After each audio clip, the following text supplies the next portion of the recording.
are we really free to choose? So session will be taken by Dr. Jyotiranjan. He is an Institute Silver Medalist from Indian Institute of Technology, Roorkee, and earned his PhD in particle physics from Harish Chandra Research Institute, Allahabad. Currently, he is working on the issues in neuroscience and cognitive science. He has deep interest in Vedic philosophy also. Okay, so let us welcome Dr. Jyoti Ranjan for the session and let us start. Hare Krishna. Thank you very much. Uh, so today's topic is neuroscientific controversies of free will. So in particular, we'll be addressing the issue. Whenever the issue of free will comes, the issue of choice comes also. Whether we are really free to choose. So some people believe that everything in this world is fully determined. I mean, you don't have a choice to decide. Or some people say that the choice that we have is just an illusion. And there are many opinions. The history on this topic of free will dates back to age-old philosophies. Even Greek philosophers dabbled with this topic, and of course, Vedantic paradigm starts with this kind of discussion: how much we are free. So, so let's begin. So, the things that we'll discuss. So first is what is free will and what is the nature of moral responsibility we have.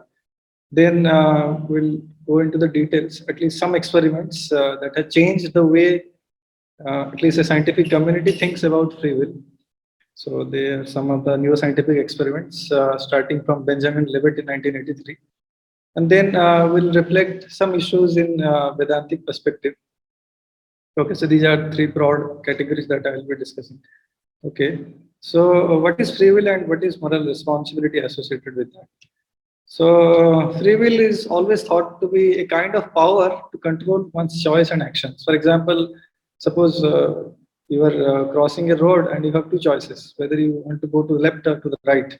So this choice is up to you. Nobody is forcing. So everybody thinks that I have a certain choice that I can make, independent of what others are thinking. So this is free will, that I'm free to choose. So similarly, a button. Suppose you are asked to press yes or no, just randomly by your one choice. So I cannot say that which one you are going to press. It could be yes, it could be no. So that decision is with you. So this is considered free will, that I am free to choose. So free will is very closely linked to the concepts of moral responsibility, praise, even guilt, sin, and other judgments, which apply only to the actions that are freely chosen. Suppose, for example, somebody is appearing in exam. I'm sure many of my audience, they are students, so they would be appearing or they have appeared in some exams recently. So you just cannot give an excuse to your parents that actually see nothing is decide. I mean, nothing is free. You are pre-programmed to like do like this. So why do you blame me if I didn't do good in exam? Or in the other way, we praise successful people. So there is no need to praise also, because if there is no free will, so what's the meaning to praise somebody or to condemn somebody? So similarly, moral responsibility also. So a prisoner may claim that, see, actually there is no moral responsibility. You are not free to choose. You are just programmed robots. And so why the judge will have a trial on me, and why I'm put to, I mean, jail? So so free will is very closely related, and in fact, if just imagine a society without free will, without moral responsibility, I mean, the society cannot exist, because there is no meaning to work, there is no meaning to praise, so there is no need of society even. It just cannot form. Without free will, it's such an intrinsic property of any society, any culture, any community, any person in his own personal life. So it's a very intrinsic property, a person. It's related to that I am responsible, I can do, I can change my fate. So like that. So So we feel responsible. Why do we feel responsible for our activities? Because we have an inherent feeling that I could have done otherwise. If for example, you don't have a choice, so then there is no reason to lament also.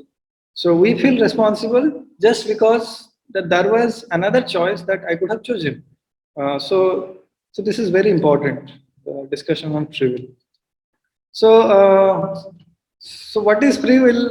People have pondered over this question for ages. So this is a classification. It's entirely maybe scientific origin, or maybe inspired by philosophical analysis. So quite recently, people when they faced struggle with free will, so they attempted to classify what is free will. So some say that free will has two components. One is the sense of agency, that you feel responsible, that I have done it. So this registration that I am the initiator of my actions. So you see, this definition is as latest as 2013. So before that, even scientists were not sure what is free will and what is the sense of agency. So and then there is a process of decision, that this could be an unconscious process. So as well, so it could be decided algorithmically. So we'll explore the whole discussion. We'll be pondering about these two things. So what is sense of agency and what is decision making? So okay, so for example, after you attended the seminar, you decided to order a pizza from Domino's, and so when the pizza comes, it's your choice to eat. So you have the experience that I ate the pizza. So whether or not we have free will, we unquestionably do have the experience of agency when we make any action. So when you ate the pizza, so you have the feeling that I did it. I ate. Nobody else came and ate the pizza. Since I ate it, so who would be responsible? It's a intuitive understanding, but there are many experiments that I already cited, followed by Benjamin Levitt's work. So people think that actually this is not really the free choice. The brain has already started processing before we become conscious of our decisions. So the other part that is there in free will, as scientists have thought. So, for example, you are given a salary, this is in dollars, so $50,000 and $80,000 between that, you are given a pay band. So if you have different hierarchy of decision tree. So it's basically represents an algorithm. So you need not be conscious about choosing this, but certainly conscious decisions are there always, but not always we do conscious decisions. For example, you are riding your car, you're driving, and you are not always conscious that I am moving left or right, how I'm crossing the traffic. So when you were in the very beginning trained, I mean practicing how to drive, so that time you may be very conscious that each and every components of driving you are focusing at. So, but later when it becomes unconscious competence, we don't really pay much attention, but it just unconsciously done as if algorithmically, I mean robotically. So this is decision making is, as per scientific understanding, decision making is not really dependent on the sense of agency, but when sense of agency is associated with decision making, that is termed as free will or my free decision. I'm consciously I decided this. So so then let's see some of the neuroscientific basis of free will. So this is a schematic diagram representing famous work of Levitt in 1983-85, and then many works followed that. A subject means the person who is undergoing the experiment. So the subject is said that you sit here, and there would be a monitor here. If you see here, the monitor, it has a clock, very special type of clock. It is called Levitt's clock. So it has different markers, and there is a mark that is rotating. So, and there are some indexes written. So the subject is having a EEG, electron encephalograph, that records brain activity. It's mounted on his skull. and there is a button in his hand. He's free to choose whether he can press the button at his will. So he said that when you feel the urge to press the button, just note the mark on the clock where it is, and after the event is over, so the person actually reports that this was the marker when I felt my urge to decide. So if you see this graph, this is basically a typical graph from electroencephalograph. So, this is the original one. This is an idealized version. So what is done is that this is actually plotted. This axis, negative axis, is actually plotted with negative y. So in realistic electroencephalograph, the curve actually goes down and then rises here. So this zero is where you actually perform the action when you press the button. So there is a EMG which actually very precisely records when you press the button, and this W is the point where you become conscious of your urge to press. So this is subjective reporting. This W is subjectively reported, and this action time is very objectively determined by the EMG setup. But what EEG does is showed us that before I felt the urge to act at the point of W, the brain has already started working on that. There is there. I mean, the signal in the brain has already started piling. So this is called readiness potential. This curve is this voltage that is measured on the scalp. It's called readiness potential. Readiness potential, in a nutshell, it's a surface negative potential. So I'll not go into the technical details. Those who are interested, they can Google and maybe study the original paper. So the point is, what was known before was that any conscious activity, I mean, any free decision, that is always associated with a readiness potential. So the brain motor area means the portion of the brain that triggers sensory action. Like I press my button. So this action is determined by the motor area, pre-SMA particularly. So sensory supplementary motor area. So so this rise of readiness potential, if I say take a threshold, so before before 350 milliseconds, when I felt the urge to act, so before that the brain has started working. So what this experiment led to believe that actually we are in the illusion of deciding. It's actually brain has decided before. There is nothing called free choice. So after this neuroscientific discovery, it practically became outrageous debate. Not only policymakers, even scientists, all class of scientists, everybody started debating on this issue. That everybody feels that I have the choice to decide. I mean, you just cannot say that you are like a robot. Nobody would accept. But this experiment suggests that actually we are robots. So this is something very counterintuitive, and no society, no policymaker, no law would accept this. So nobody can give an excuse that, see, actually my brain neurons are firing like this, so I committed a crime. So it's not an excuse. We are responsible for the activity that we're doing. So if there is no free will, then where is the question? So this is something very intriguing, and you would be surprised that this debate experiment, although initially many people didn't believe in this, but later many experiments have been performed in many different varieties, and they have proven that in fact this thing is true. This phenomenon that when I feel the conscious urge to act, the readiness potential starts much before that. And I saw some very drastic cases also of this kind of experiment. So debate actually revolves around the question whether conscious decision can be predicted from brain activity. So it could be very dangerous. For example, if you can predict, suppose you program somebody, you track the brain details in some way, a remote person, and then you can decide and you can predict what he's going to do. So then it becomes a very chaotic society. It could be There is no meaning of any responsibility or morality in this world. I mean, you can exploit people or you can give an excuse. So we'll evaluate the validity of a neuroscientific challenge that has been posed. So whether or not we have free will. So as I said, previous research in 1964 by Kornheimer and Decay. So they showed that voluntary actions are preceded by specific brainwave called readiness potential and the bright scarp potential, German.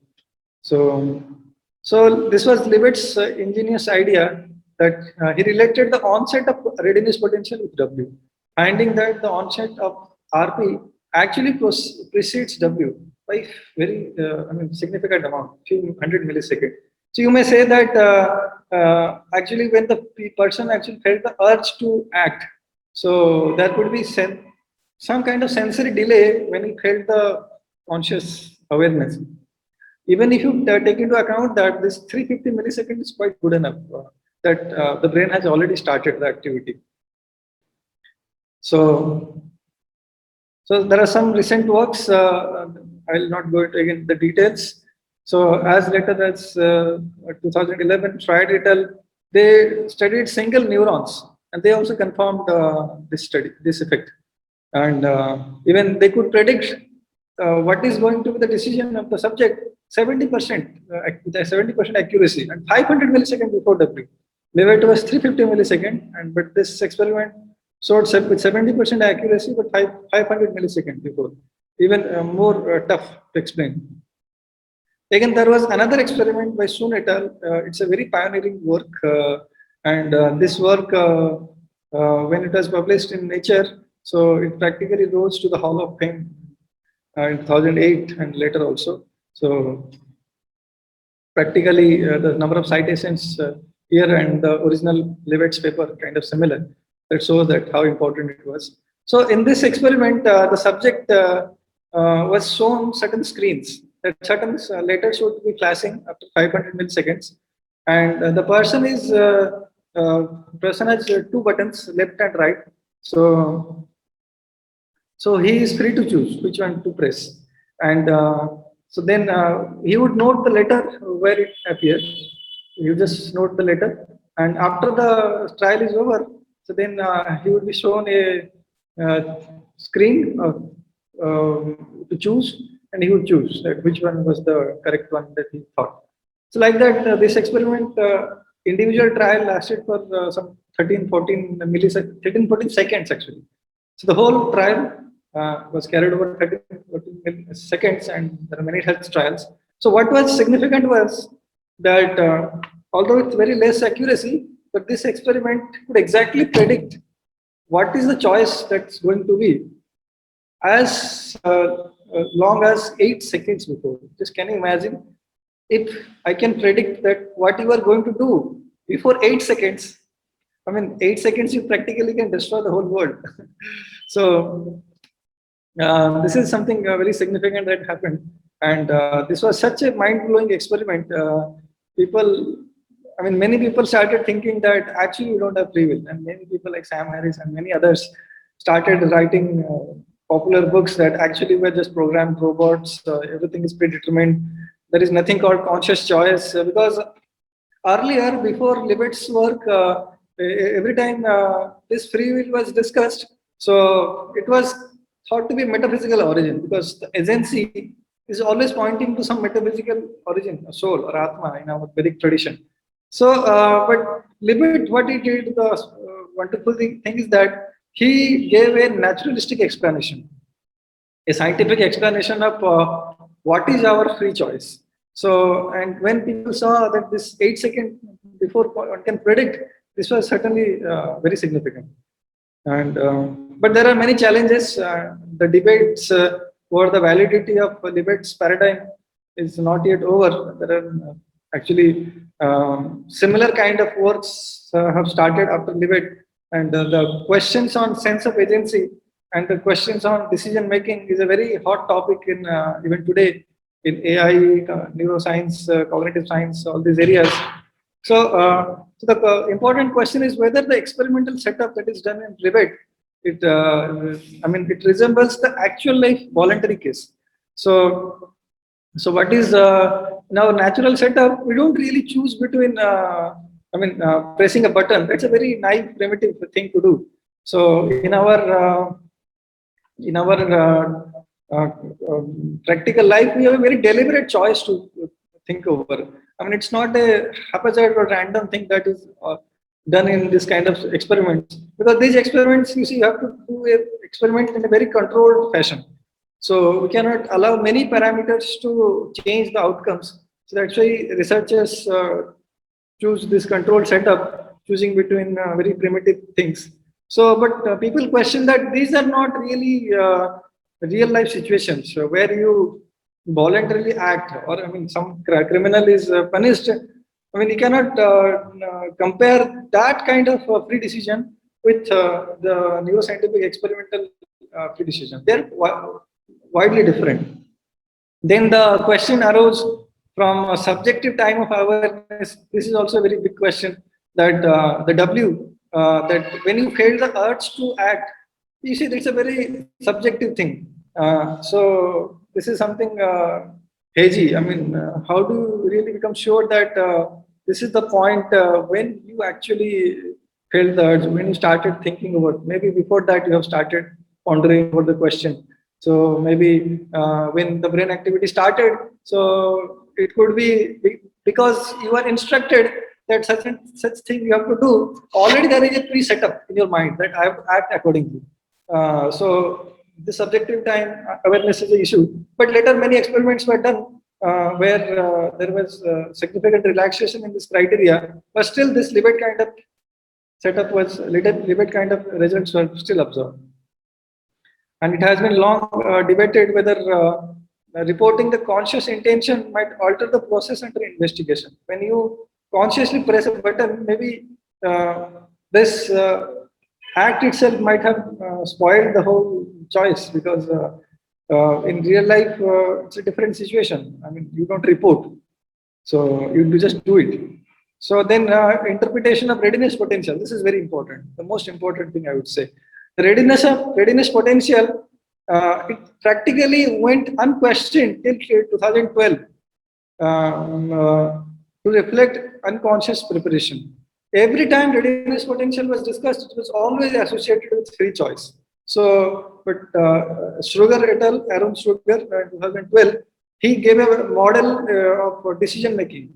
So, like the perceptual models, those who are familiar with cognitive science, they might know the models for perception. So when certain evidences are collected, when you see certain things and the evidences are collected, so when it reaches a certain threshold, so then you become aware of you perceive.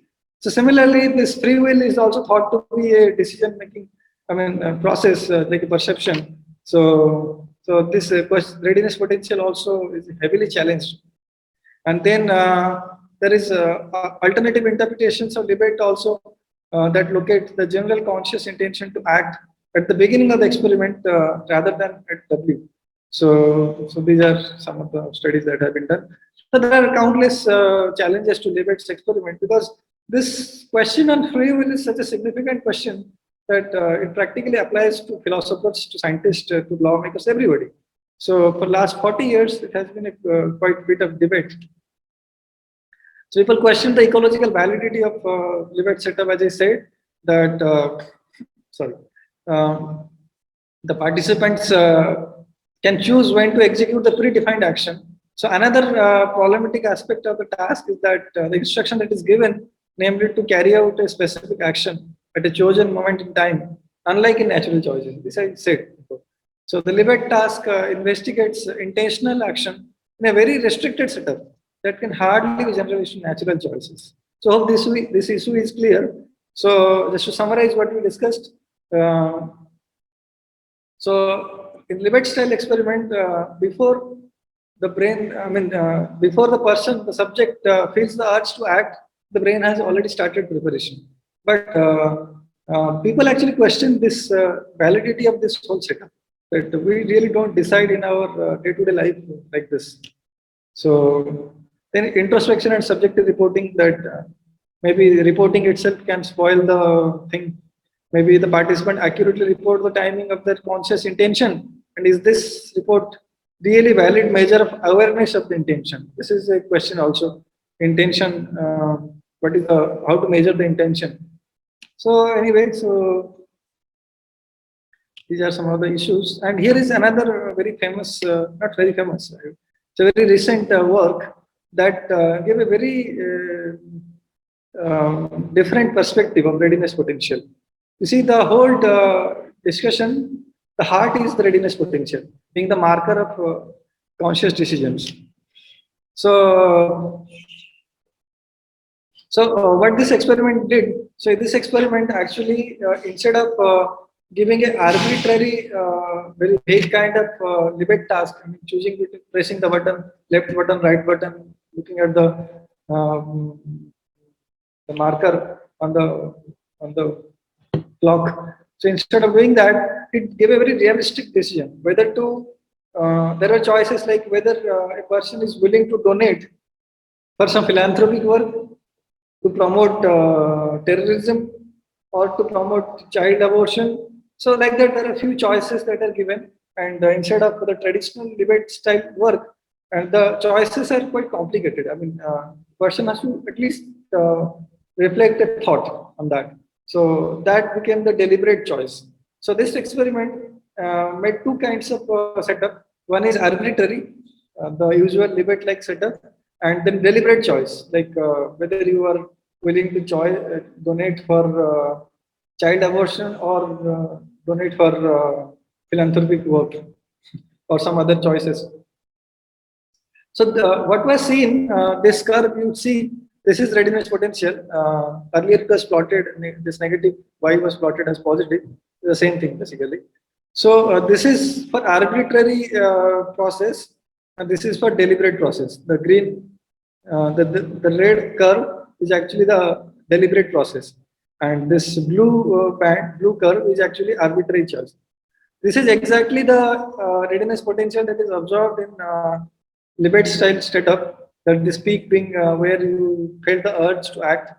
And but here in the deliberate choice, this is almost like flat, although there is little dip, but this is almost like flat.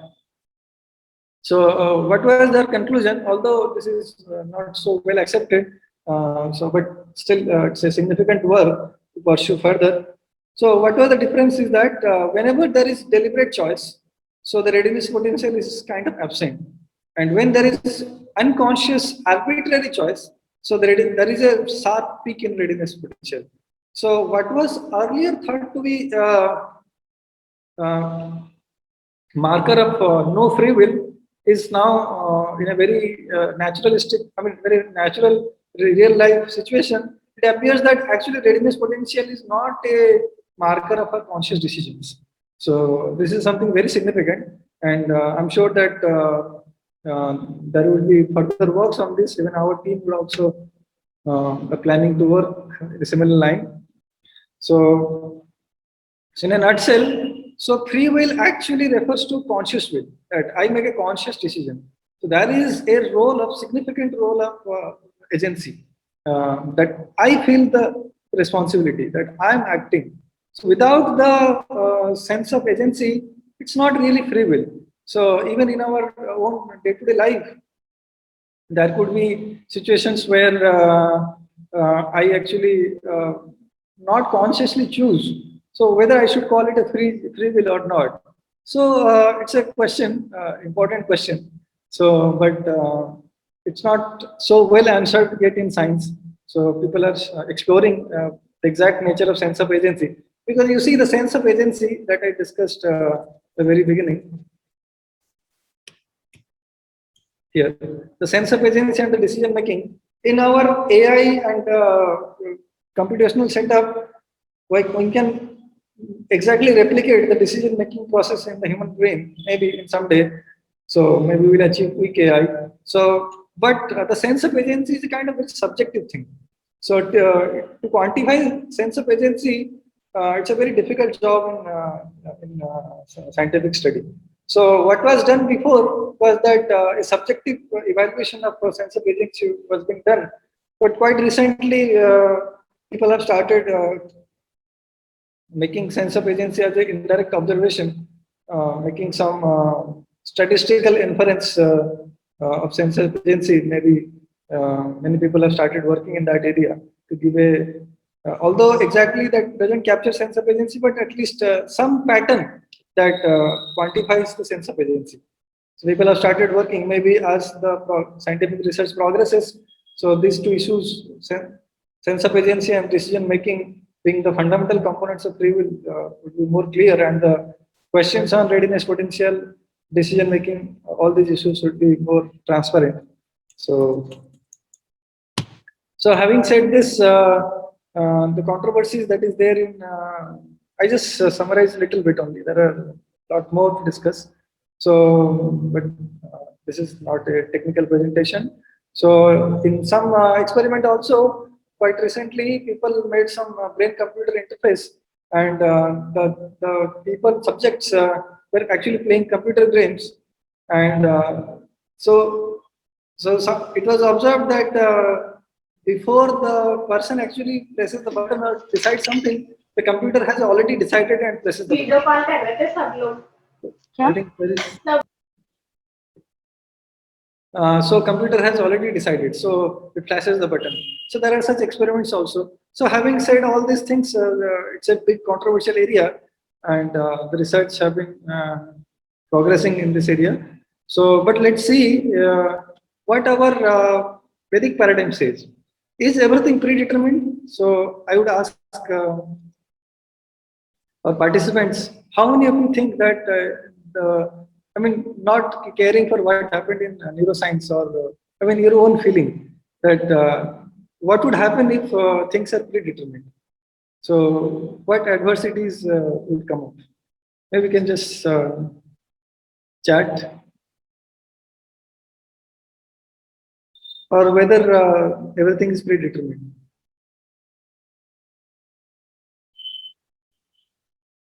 So Vinit Saini is saying not ever. So not everything is predetermined. Yes. What else? Any other answer? You can even unmute yourself. There are very few. Subrat is saying no. I think it's not. But there are certain processes when you drive a car. So you are not really conscious of your decisions. I mean, it just happens automatically. For example, the experiment I said, the gamers, the study of that using brain-computer interface, before they could decide the next move, so the move is already decided. I mean, predicted by the computer. So such experiments are there. So it's a very difficult thing actually. So Ginu is saying that fundamental moral codes hint at preconditioning of mind. Yes, yes, I want answers in similar line. So, so what is there in our consciousness that is predetermined, or everything else is free to choose? Okay, so no problem. So let's proceed to see what our Vedantic paradigm says about whether everything is predetermined. So first of all, Vedantic paradigm says that God is omniscient, that He knows everything. But then the question is, if God knows everything, so then where is the free will? I mean, the living entity is not free to choose, because whatever he's going to choose is already known by God. So does that not spoil our free will? What do you say? I'm expecting some answers from you. So if God knows everything, so then do we have really free will? Because God knows what I'm going to decide. So what is your answer to that? Does God know everything? What I'm going to decide, does God know that also? Yes. I hope the participants are active. Yeah, it depends on our definition of what God is. God is the one who is omniscient, omnipotent, and is morally perfect. So that's God. He's full of all of appearances. He's the best person, so the most perfect.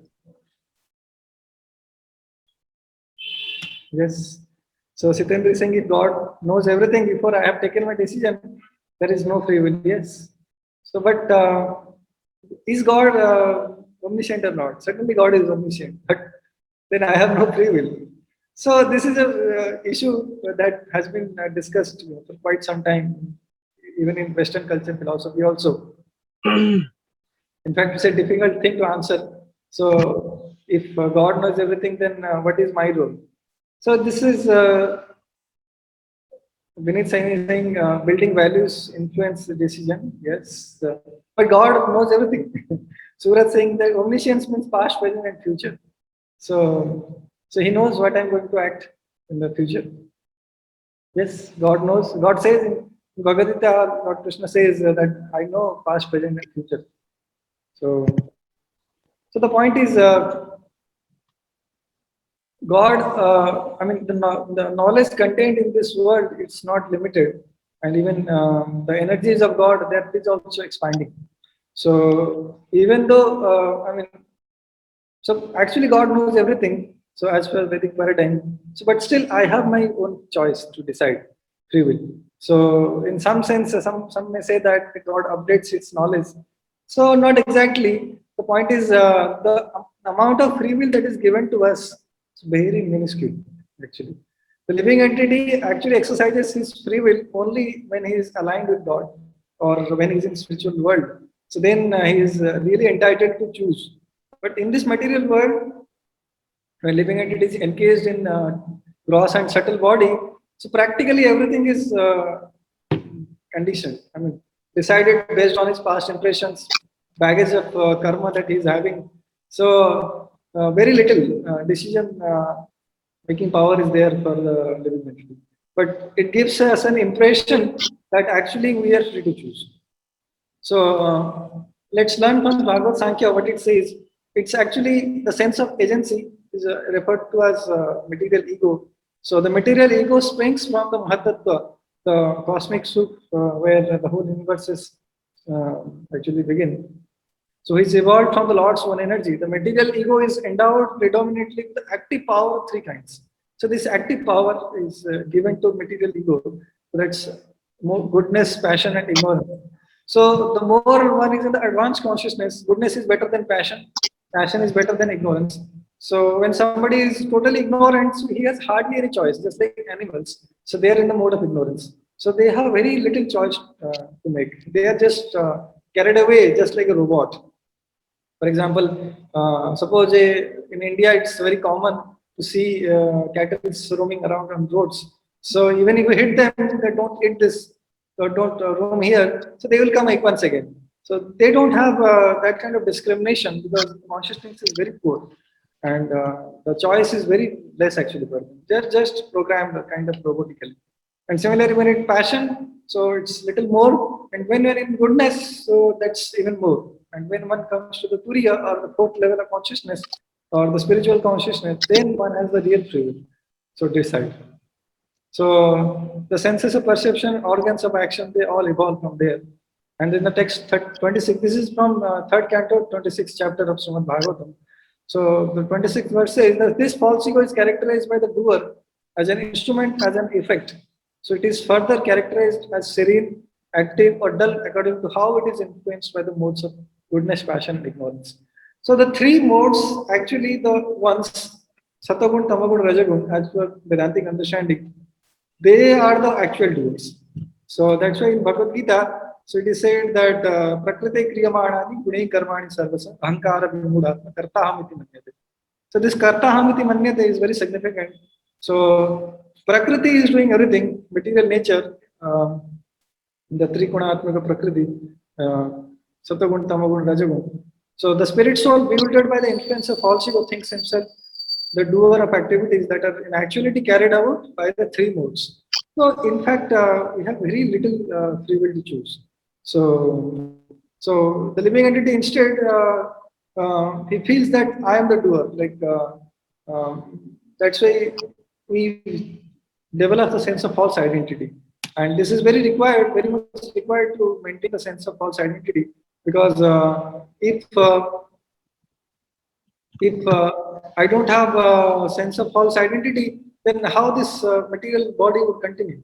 And so until I feel that I am the doer of the activity that I'm doing, so how I will maintain my life in this material world.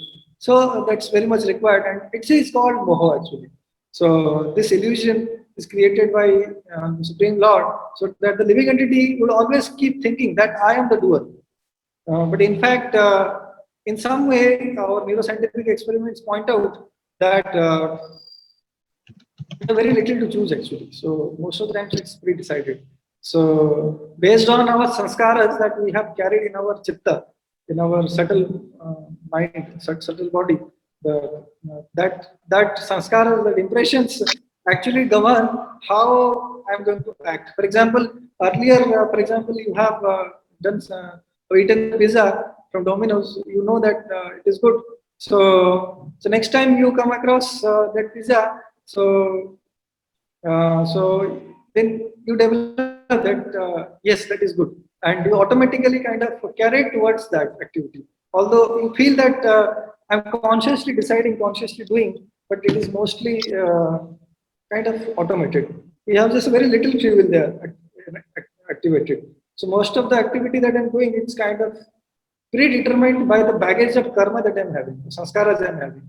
So that's why maybe I cannot say exactly, but in some sense, no scientific experiment that is given by Libet, it's not, the interpretation is not wrong that we don't have free will. It's not right also, because it excludes any little trace of free will. So as per our Vedantic tradition, so when the living entity is engaged in this world, so he has very little to choose. In fact, most of the activities are kind of predetermined. So, but these intricacies are very difficult to program. I mean, it's a very subtle laws unless one understands the subtle functioning of material nature. So these things cannot be properly understood. So that's the topic that is a spiritual seeker actually pursues. So he, through his course of his spiritual activity, spiritual practice, he develops that discriminative power, or he develops actually real freedom in his life. So that is something very significant. So because we are moving more towards our own nature, spiritual nature. So then this false identity is no more there. It's now replaced by your original identity, that I am part and parcel of God. So this is all that I wanted to say. And in Srimad Bhagavatam, there's a very nice verse.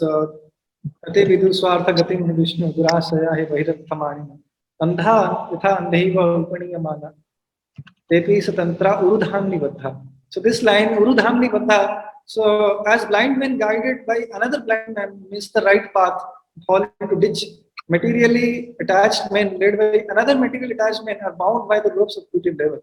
So which are made very strong thoughts, and they continue again and again in materialistic life, suffering the three-fourths misery. So the baggage of the load of karma that we are having on our shoulders, they kind of decide mostly what I'm going to decide. Although God knows what is going to be the consequence, because most of the activity that I'm going to do, it's kind of known. I mean, material nature knows. So it doesn't obstruct God's omniscience. But certainly there is little free will for the living entity, and when one goes to spiritual world, so there one exercises the maximal free will. Again, there also it's limited, not exactly like the free will of Supreme Lord. Supreme Lord, when he decides, the creation starts, but that doesn't happen for living entity. So these are some of the issues that I thought to share. So this issue of free will is a still ongoing work. Research is being done by neuroscientists and other philosophers. So these are some of the reflections from our Vedantic traditions. So if you have any questions, we can discuss now. So yes, any questions so far?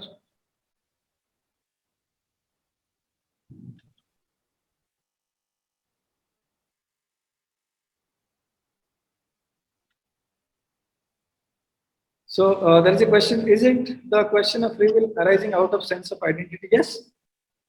The sense of identity is more fundamental, that is called false ego. So that's why in scientific understanding also, free will has an important attribute, agency. So agency refers to our sense of false identity, that is false ego, ahankar, mithya ahankar. So Naman is saying, Subrat is saying, do previous sanskaras curve free will? Yes, depending on how much sanskaras the load I'm carrying, so that decides how much free will that I'm going to do. So, suppose somebody is so much engrossed in certain activity, the previous sanskaras kind of lead him to do certain things. So, in Bhagavad Gita also, Arjun asked Lord Krishna that although I don't want, why I am forced to act. So, Lord Krishna says this is actually the mode of passion. Rajaguna Samudbhava, Mahashano Mahapapa Vidya. He says that by association of modes of nature, one is carried away and performs activities. So the question is, do the modes of nature a choice? Same act can be performed in different modes. Yeah, same act could be performed in a different mode also. For example, the students when they go to their mess to take the dinner or maybe lunch. So everybody has a choice. Everybody is going to eat. Everybody is doing the same activity. But what exactly to pick? So that's decided by the modes of nature. Somebody may be happy with or carried away by sweets. Somebody may be carried away by pungent things. Somebody may be carried away by spicy things. So this nature of individual choices that is decided by modes of nature. But same activity could be performed. Any activity that you do, it's mostly done by modes of nature. So Gautam Sharma is asking, when we say free will, is it about inside or outside action? What is inside and outside action? So, as I understand, is you are saying inside action is when you are thinking over something, and outside action is when you perform the activity. So, free will actually link with both. So, first I make a decision, and then it reflects as in the activity. So, when I do something that is part of decision making, when I decide consciously, that's part of the internal job. So, that is again decided by the sanskaras that we have. So then Gino is saying, is it similar to the millions of cells in a body which may have their own characteristic traits but has predetermined function, effectively influencing a larger outcome but not being conscious of all this? The cell might be thinking that it is making the free choice. Not exactly. So when we decide something, we are not aware of the neurophysiological structures happenings in our body. I don't trace this neuron fired, that neuron fired. So I'm not conscious of any of the neural activities in my brain or in my body. So that's how I decide. It gives an impression. So you may say that it's a collective behavior, emergent behavior or epiphenomenon, as people think. But this is a question actually. If it is predetermined, I mean, if I know that it's given by material functionings, then I can program a computer that would exactly decide do what I'm doing. But that doesn't happen. So the sense of agency. Sometimes there are some experiments of out-of-body experiences or the false sense of illusory identity. So body illusion experiments. So there the person is made to believe by virtual reality setup that he's the other body, and when it is being stabbed, so he feels the pain. So because he has changed his identity to something else. So this question of agency is a very fundamental thing in every free decision. So that is again not so clearly understood in science, because our Vedantic tradition refers it to false ego, mithya ahankar. So Subrat is saying there are a few more questions. Radha Rasbihari, who is saying, can I consciously change the mode of act I do, or my choice of modes of nature is also predetermined by previous sanskaras? Yes, I can consciously choose So that depends on how much I am conscious, I mean spiritually elevated. So those who are in the mode of ignorance, they have hardly any choice. They are just carried away with the moods of nature. So those who are in the mode of goodness, they have the discriminative power to choose. They are more better. I mean, they're better than others to choose. They have exercising little more free will. And those in the spiritual consciousness, they are exercising the biggest free will. Subrat is saying is if one is already programmed in ignorant state, how can he progress to goodness as he has no free will to do? Yes, that's for that purpose only. Animals do not have karma, and human beings who have developed intelligence, they bear baggage of karma. They suffer or enjoy. So associating with higher modes, one can transcend to those modes, and associating with spiritual-minded people, we can become spiritualized and have more free choices. So Sitendra Kashyap is saying, I can understand that God knows most of my actions, but not all. So if it is all, then I don't see how I'm different from a robot that is programmed by humans. So it's just a comment. Yes, this is an issue to adjust the omniscience of God with our free will. So the point is, the knowledge of God is not limited; it is also expanding. So that way one can reconcile. So as we make decision, God knows most of the time what I'm going to do, but He has given me the choice whether to come to Him or not. So again, He knows me that. And this is a kind of benediction of God only. So otherwise, if everything were like a robot, then God would have, if He is morally perfect, then He would have taken us back long ago. Why suffering in this world? Why there is problem of eating? So God has given a choice, free choice, little minute independence that's practically insignificant before the other reality. So Gautam Sharma is asking, when our original identity is non-physical according to Vedas, do you think physical experiments can verify free will, which is related to non-physical? No, we can never find out non-physical things by physical experiments. They can never be done. Bhagavad Gita, second chapter says, Nainam Dahati, I mean, how does it start? Uh, so the soul can be burnt, can be moistened, cannot be withered. So how will you do experiment to verify that? But there is always some marker of non-physical thing on physical thing. Just like our consciousness itself is a physical marker of the soul, the purported soul, as in the Vedantic tradition. So when the soul is there, so the physical effects is being shown as consciousness. The whole body, if I pinch my head, I feel the consciousness. If I feel my toes, I feel the consciousness. So that's a physical attribute. So similarly, the ascending process, by physically analyzing, we cannot never come to a point of non-physical understanding. It at max can say the limitation of my physical study, just like free will experiments, or it can indicate that there is something metaphysical, but these are not part of scientific study as of now. So that's how we have the perennial problem of mind-body.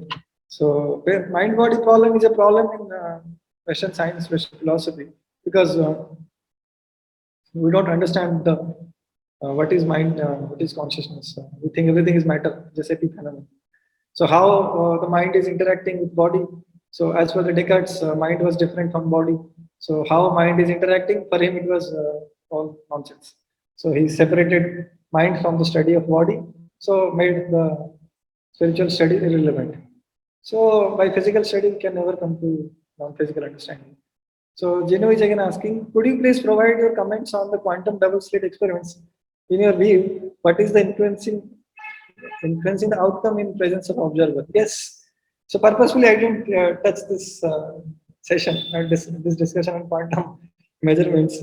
It appears that quantum mechanics is supporting free will, but again, where is the sense of agency? So many people like even Penrose and what is the other guy? Forgot his name. So they were trying to understand consciousness in quantum flows in microtubules. But that's not really the free choice. Quantum choices are random and without any cause. So in a single quantum event, I just cannot predict. It's a pure chance. So that is not free will. So associating free will with that is not meaningful. So it may be supportive. Random is giving a free will. So it should be understood properly. So in fact, in December this 2021, so we are organizing a conference on issues of randomness and chance, covering practically all aspects of science, theology, philosophy. So there it will be a more appropriate discussion will be there. So in a nutshell, quantum experiments do not prove free will. So double slit experiments, any quantum experiments, they don't prove. So Shankar Das is saying, how can you explain free will in case of Swami Vivekananda and Gautam Buddha? So they were pre-programmed to go to spiritual path? No. So this minute decision is there for everybody to choose Krishna or God or material world or material sense enjoyment. So that is free decision. This is not carried away with past impressions. This is the special prerogative of human life, and everybody has. So certainly these people were not in the mode of ignorance. Gautam Buddha was not in the mode of ignorance, animalistic consciousness. So certainly he was quite elevated, and in our Vedantic Vedic tradition we accept him as incarnation of God. But other spiritual seekers also. So the basic platform is mode of goodness. So the purpose of any spiritual practice is at least makes the person to come to the mode of goodness. If by practicing spirituality one is not coming to the mode of goodness and not developing the power of discrimination, that means he's still in the animalistic consciousness. So he has not yet exercised his freedom. So okay, so I think there is no more questions.